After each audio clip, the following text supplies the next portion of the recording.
시편 48편 1절에서 14절까지의 말씀입니다. 시편 48편 1절에서 14절까지의 말씀입니다. 시편 48편도 고라 자손의 노래입니다. 고라 자손의 시. 우리 한 절씩 돌아가면서 교독하도록 하겠습니다. 여호와는 위대하시니 우리 하나님의 성 거룩한 산에서 극진히 찬양 받으시리로다. 터가 높고 아름다워 온 세계가 즐거워하며 큰 왕의 성 곧 북방에 있는 시온산이 거룩하도다. 하나님이 그 여러 궁중에서 자기를 요새로 알리셨도다. 만민이 모여서 함께 지나갔으며 그들이 보고 놀라고 두려워 빨리 지나갔도다. 거기서 떨림이 그들을 사로잡으니 고통이 해산하는 것 같도다. 주께서 동풍으로 다시스의 배를 깨뜨리시도다. 우리가 듣는 대로 만군의 여호와의 성 우리 하나님의 성에서 보았나니 하나님이 이를 영원히 인과하게 하시리로다. 하나님이여, 우리가 주의 전 가운데에서 주의 인자하심을 생각하였나이다. 하나님이여, 주의 이름과 같이 찬송도 땅끝까지 이며 주의 오른손에는 정의가 충만하였나이다. 주의 심판으로 말미암아 시온산은 기뻐하고 유다의 딸들은 즐거워할지어다. 너희는 시온을 보면서 그곳을 둘러보고 그 망대를 세워보라. 그의 성벽을 자세히 보고 그의 궁전을 살펴서 후대에 전하라. 이 하나님은 영원히 우리 하나님이시니 그가 우리를 다시 때도 하시리로다. 아멘. 아멘. 감사합니다.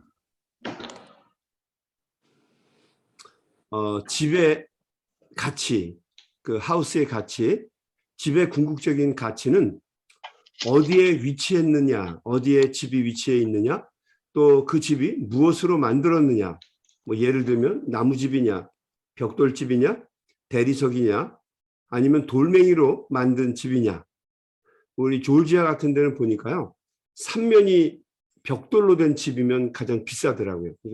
이런 나무집보다 벽돌로 된 집이 비싸더라고요. 어떤 자질로 되어 있느냐, 아니면은 또 지은 지 얼마나 됐느냐. 10년 안쪽이면 신식, 또 그 뒤쪽이면 이제 구식으로 들어가는데, 뭐 신식이냐 구식이냐, 뭐 이런 것으로 집의 가치를 따지는 게 아니라는 거죠. 집의 가치가 이런 게 아니라, 물론 이런 것으로 집의 어떤 그런 돈의 가치를 따질 때는 중요할지 모르겠어요. 그러나 아무리 집이 훌륭하고 멋질지라도 정작 그 집의 가치를 결정하는 것은 그 집에 누가 사느냐, 또 누구하고 사느냐, 이런 것들이 집의 가치를 결정합니다. 아무리 멋있고 훌륭한 집이라고 할지라도 그 집에 내가 원하는 사람하고 사는 게 아니면 집 들어가고 싶지 않아요. 또 집이 아무리 집을 잘 지었어도 그 집의 주인이 누구인가? 만약에 그 집에 개가 살면 아무리 잘 지어도요, 개집입니다. 제가 여기 우리 그 동네를요, 이렇게 좀 돌아다니거든요. 이제 걸으려고 이제 하루에 한두 번 정도 이렇게 우리 이 서브디비전을 이렇게 돌아가면서 운동을 하는데요. 돌아다니다가 이렇게 집을 들여다보면 집집마다 개들이 꽉 차 있어요. 그럼 그 뭐라고 얘기해야 되나요? 그 사람 집인가 개집인가? 왜냐면 사람은 아침에 잠깐 있다가 저녁에 들어오고요. 하루 종일 그 집에 개들이 사셔요. 어떤 때는 저게 개집인가 그런 생각이 들 때가 있습니다. 근데 중요한 거는요, 그 집에 누가 사느냐가 그 집을 결정한다는 거죠. 돼지가 살면 그 돼지가 사는 집을 우리가 부를 때 우리라고 부릅니다. 우리라고 그러고요. 말이 살면은 마사라고 하고요. 소가 살면은 우사라고 하고요. 가축이 살면은 축사라고 합니다. 그러니까 누가 사느냐에 따라서 그 집의 이름도 달라지지만 그 집의 모든 가치가 달라진다는 거죠. 백악관인 이유는 그곳에 대통령이 살기 때문입니다. 아무리 집이 후져도 백악관이 이렇게 뭐 백악관보다 더 화려한 집들이 많습니다. 생각보다. 그런데 백악관을 사람들이 최고의 건물로 치는 이유는 그 백악관에 대통령이 살기 때문이에요. 뭐 이것은 한국의 청와대도 마찬가지겠죠. 대통령이 살면 아무리 후지고 형편없는 집이라도 대통령이 살게 되면 경호원들이 그 집을 밤낮으로 에워싸고 보초를 서면서 그 집을 지킵니다.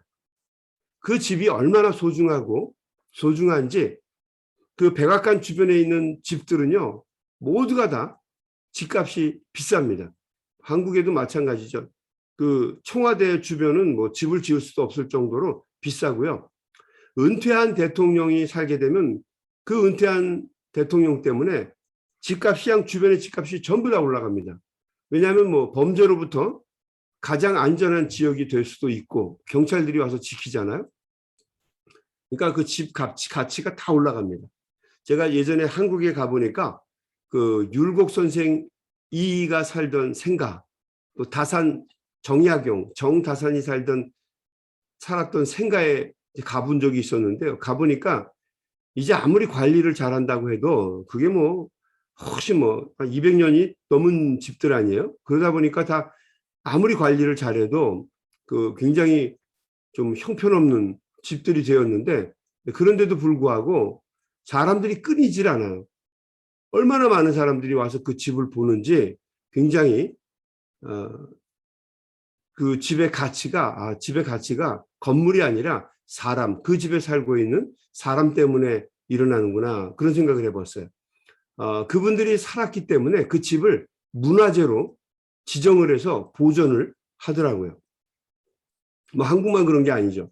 미국에서도 우리가 살고 있는 이 조지아에서 남쪽으로 한참 내려가면 키웨스트라고 하는 곳이 있죠. 플로리다의 키웨스트. 네, 그곳에 가면 어니스트 해밍웨이의 생가가 있습니다. 뭐 처음에는 거기가 그 어니스트 해밍웨이가 태어난 집인 줄 알았는데 가보니까 두 번째 집 부인이 살던 집이에요. 두 번째 집 부인의 생가고, 해밍웨이는 그곳에 얹혀서 살았을 뿐이에요. 근데 그곳에 살면서 뭐 여러 가지 책들을 썼죠. 뭐 무기여 잘 있거라, 또 노인과 바다, 뭐 이런 책들을 썼습니다. 거기에 머물면서, 해밍웨이가 잠시 머물면서 글을 썼을 뿐인데, 뭐 세계적인 작가 해밍웨이가 그곳에 살았다는 이유만으로 매일같이 전 세계에서 많은 사람들이 이 키웨스트에 관광을 와서 이 집을 꼭 두릅니다. 명소라고. 그러니까 그 집에 누가 살았는지, 또 지금 누가 살고 있는지에 따라서 그 집의 가치가 결정된다라고 하는 얘기죠. 여러분, 기독교인들이 소중한 이유가 뭡니까? 기독교인들이 소중한 이유는 기독교인들 안에, 그 사람 안에 우리의 주인이신 예수 그리스도가 살기 때문입니다. 예수 그리스도가 살고 있기 때문에 우리를 부를 때 그리스도인이라고 부릅니다. 내 안에 그리스도가 살고 있기 때문에 우리를 그리스도인이라고 부르는 것입니다. 별 볼 일 없는 사람인데도 불구하고 그 사람을 부를 때 그리스도인 또는 세인트, 성도라고 하는 말을 사용하는 것입니다. 여러분, 우리가 아무개 성도 뭐 그런 얘기 하잖아요. 재미나는 거는 아무개 성도님 그러면은 말씀하시죠. 저 성도 아닙니다. 권사입니다. 저 장로입니다. 그러는데 사실 제일 훌륭한 말은 성도입니다. 성도. 성도라고 하는 말을 영어로 바꾸면 뭐예요? saint예요. saint. 성 뭐 바셀, 성 어우구스티누스 그러잖아요. 우리 성도를 뭐 오늘 기도해 주신 성정순 권사님 같은 경우는 세인트 성정순 권사님이에요. 그러니까 성자거든, 성자. 저 같은 경우도 목사지만 사람들이 저를 부를 때는, 제가 얼마 전에 그 개척교회에 갔거든요. 왜냐면 이제 교회 못 온다고 그러니까, 제가 뭐 개척교회 사람들이 모르는 교회 갔더니 저한테 사람들이 목사인 줄 모르니까 성도님 그러더라고요. 근데 곰곰이 생각해서 그 말을 들어보니까 그게 대단한 말이더라고요.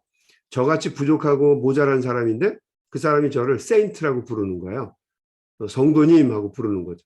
그러니까 여러분이 성도라고 하는 거 우리 개인적으로는 별 볼 일 없고 부족한 이름인데, 그럼에도 불구하고 예수 그리스도가 내 안에 사니까 사람들이 뭐라고 부릅니까? 거룩한 사람, 세인트라고 부르는 겁니다.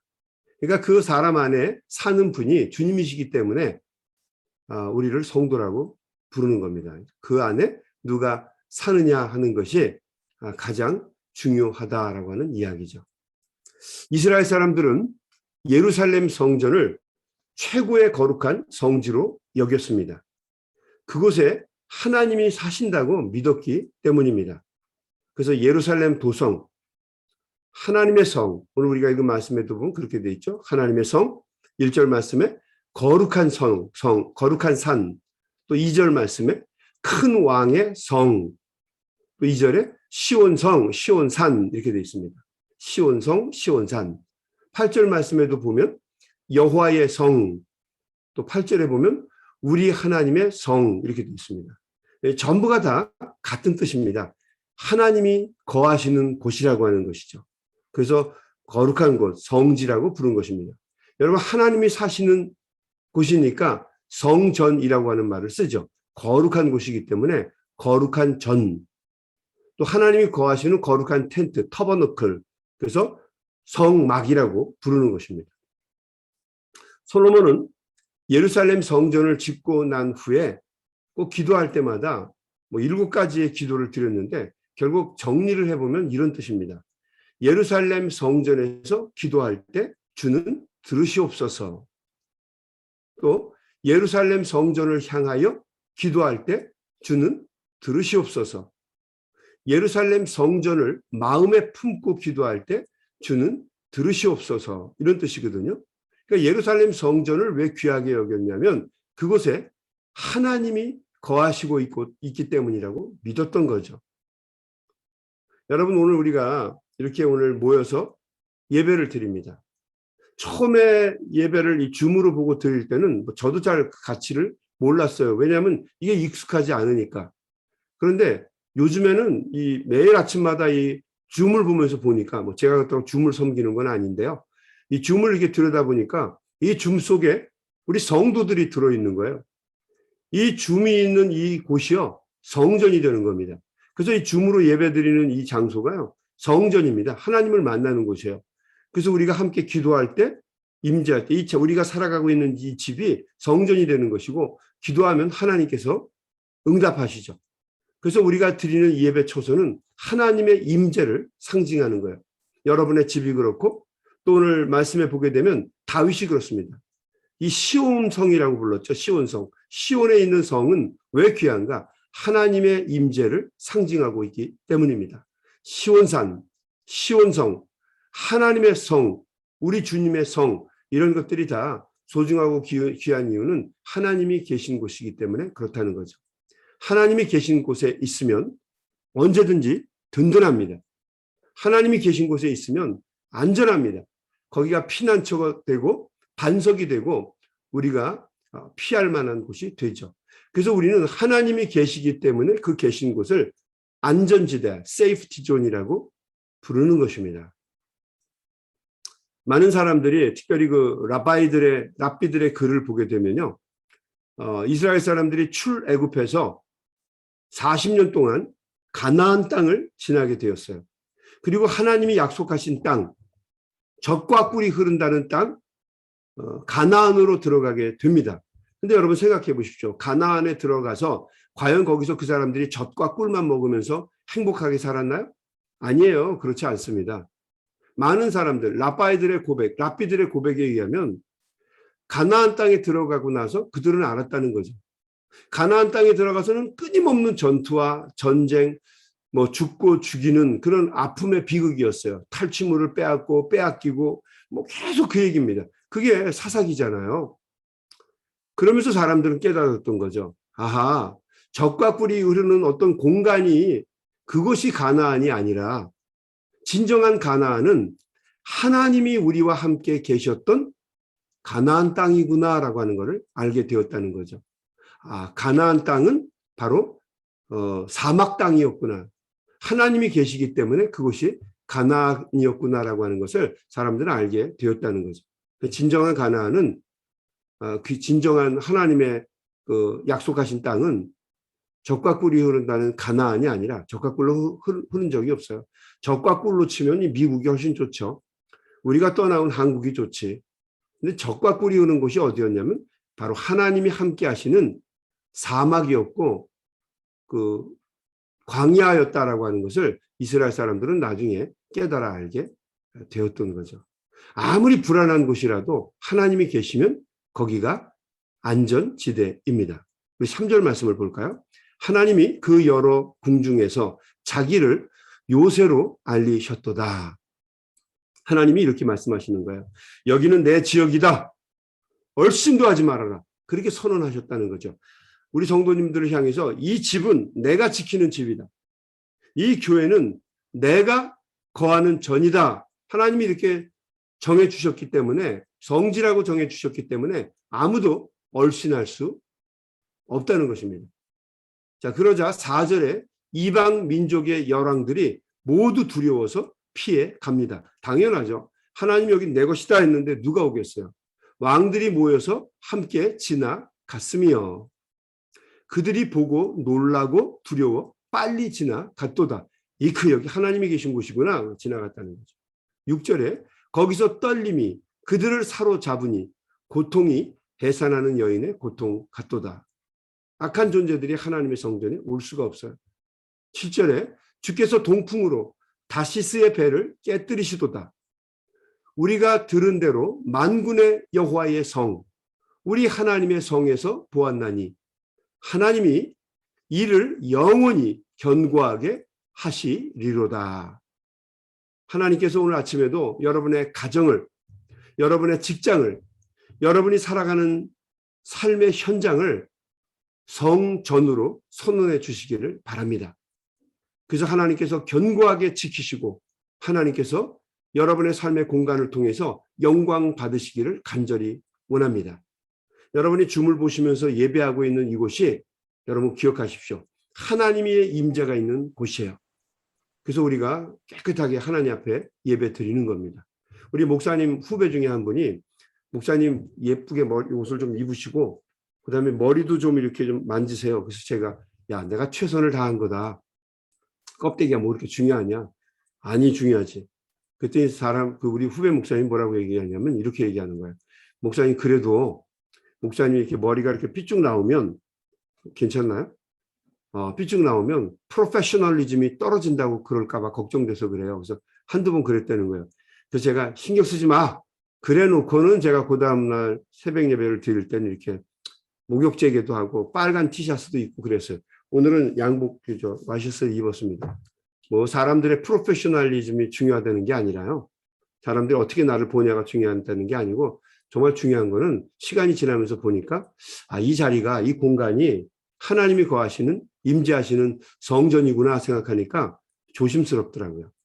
여러분이 예배드리는 이 공간이 바로 성전이고 하나님이 기뻐하시는 공간입니다.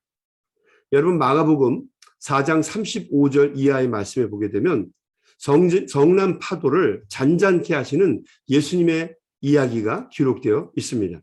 말씀에 보게 되면 제자들이 배를 타고 갈 때에 갑자기 광풍이 불었습니다. 광풍이 불었다. 이 광풍이라고 하는 건 한자죠. 한문으로 미칠 광자, 바람풍자예요. 한마디로 미친 바람이 분 겁니다. 여러분 미친 바람이 불면 미친 바람에 노출이 되는 사람은 누구나 다 미칩니다. 그래서 광풍입니다. 미친 바람이 지나갈 때까지 기다려야 돼요. 그 광풍에 놓이게 되면 사람들이 전부 다 미쳐버립니다. 불안에 사로잡히고 근심과 걱정과 의심과 미움이 가득 당기게 돼요. 그래서 이 광풍이 불지 않도록 노력해야 되는데 이 광풍이 불게 되고 그 안에 빠지게 되면 사람들이 다 미쳐요. 그게 광풍의 특징입니다. 예수님이 백고물에서 주무시고 계시고 제자들은 노를 젓고 있는데 갑자기 불어온 이 광풍이 얼마나 강한지 배를 통째로 뒤 흔들어 엎으려고 합니다. 아주 난리가 났습니다. 자, 그러자 그 배 안에 있던 그 어부들, 이들이 제자들은 전부 다 어부 출신 아닙니까? 제자들이 전부 다 그냥 속수무책으로 미쳐버리는 거예요. 불안하고 두려워하고 뭐 성경에 나와 있지 않지만 서로가 서로에 대해서 욕을 얼마나 했을까요? 자, 당해보지 않은 광풍을 당하게 되자 무서운 광풍을 당하자 큰일 났어요. 그러니까 제자들이 자기네들이 감당해보지 못한 광풍이기 때문에 제자들이 예수님을 깨웁니다. 그리고 예수님에게 항변합니다. 우리가 죽게 된 것을 안 돌아보십니까? 그리고 예수님을 야단치는 거예요. 제자들이 예수님을 야단쳐요. 자, 그러자 예수님께서 백고문에서 일어나셨습니다. 그리고 바다를 향해서 꾸짖으셨어요. 예수님이 정확하게 뭔 말을 하셨는지 우리는 몰라요. 그렇지만 예수님께서 바다를 향해서 꾸짖으셨습니다. 자, 예수님의 꾸짖음에 바다가 잔잔해졌습니다. 우리는 여기서 소중한 교훈 하나를 배우게 됩니다. 그것은 무엇입니까? 강풍이 불 땐 배에 계신 우리 주님을 깨우면 된다라고 하는 거죠. 힘들고 어려운 일이 있을 때, 성난 파도가 일어나고 광풍이 몰려왔을 때 우리의 인생에 승선하신 우리의 배에 계신 예수 그리스도, 우리의 주인을, 내 안에 계신 주님을 깨우면 그것이 언제든지 안전지대가 된다는 것입니다. 강력한 요새가 된다는 거죠. 우리 집도, 우리가 살아가고 있는 공간도 여러분 우리 주님을 깨울 수 있게 되기를 바랍니다. 오늘도 주님을 깨우는 기도, 또 부르짖는 기도를 주님께 드릴 수 있게 되길 바랍니다. 특별히 아까 말씀드린 것처럼 우리 사랑하는 우리 장경진 집사님 위해서 꼭 기도해 주시고, 우리 조태우 집사님 위해서 기도해 주시기 바랍니다. 그리고 기도를 필요로 하는 많은 가정들이 우리 교회에 꽉 차 있습니다. 여러분 오늘도 부르짖고 기도할 때에 우리가 드리는 기도를 통해서 위험지대가 안전지대로 바뀌게 되는 놀라운 역사가 있게 될 줄로 믿습니다. 아멘. 우리 한번 다 같이 기도하겠습니다. 전능하신 하나님 아버지, 오늘도 우리 귀한 시편의 말씀을 통해서 깨달음을 얻습니다. 힘들고 어려울 때, 고난의 순간에 있을 때, 미친 광풍이 불어왔을 때, 시온성, 시온산, 하나님의 성, 우리 주님의 성, 우리가 살아가고 있는 이 성지에서 하나님께 부르짖고 간구하면 그 위험한 지역이 리스키 존이 하나님이 계시는 컴포트 존, 세이프트 존, 안전지대로 바뀌게 될 줄로 믿습니다. 오늘도 우리 성도들이 하나님 앞에 겸손하게 주님 앞에 부르짖고 기도할 때에 주님 우리의 기도와 간구를 들어 주시옵시고 악한 원수마귀의 세력을 멸하여 주시옵시며 주님이 주시는 놀라운 은혜를 경험할 수 있도록 저희들을 붙잡아 주시옵소서. 특별히 우리 사랑하는 장경진 집사님 하나님께서 붙잡아 주시고 로렌스빌에 있는 놀사이드 병원에서 하나님 중환자실에서 고통과 죽음의 문을 오락가락하며 사투를 벌이고 있습니다. 하나님 우리 집사님 꽉 붙잡아 주시고 우리 성도들이 중보의 기도를 드릴 때에 하나님 우리의 기도를 들으시고 사랑하는 귀한 종을 우리 곁에 돌려주시며 함께 예배하며 주님께 영광 돌릴 수 있는 우리 교회 성도들 또 우리 가정 다 될 수 있도록 하나님께서 도와주시고 인도하여 주시옵소서. 오늘도 하나님께 우리의 모든 삶을 내어 맡깁니다. 주님 붙잡아 주시고 인도해 주셔서 잘 이겨내며 하나님께 영광 돌리는 복된 하루가 될 수 있도록 주님 도와 주시옵소서. 예수님의 이름으로 간절히 기도하옵나이다. 아멘. 아멘. 여러분 오늘도 우리가 기도하면서 주님의 전에 나아가도록 하겠습니다. 우리 소리내서 통성으로 기도하겠습니다. 하나님 아버지 감사합니다. 오늘도 우리 사랑하는 귀한 종들이 우리 주님 전에서 간절한 마음으로 기도합니다. 주님 우리의 기도와 간구를 들어주시고 부르짖고 간구할 때에 하늘 보좌가 움직이고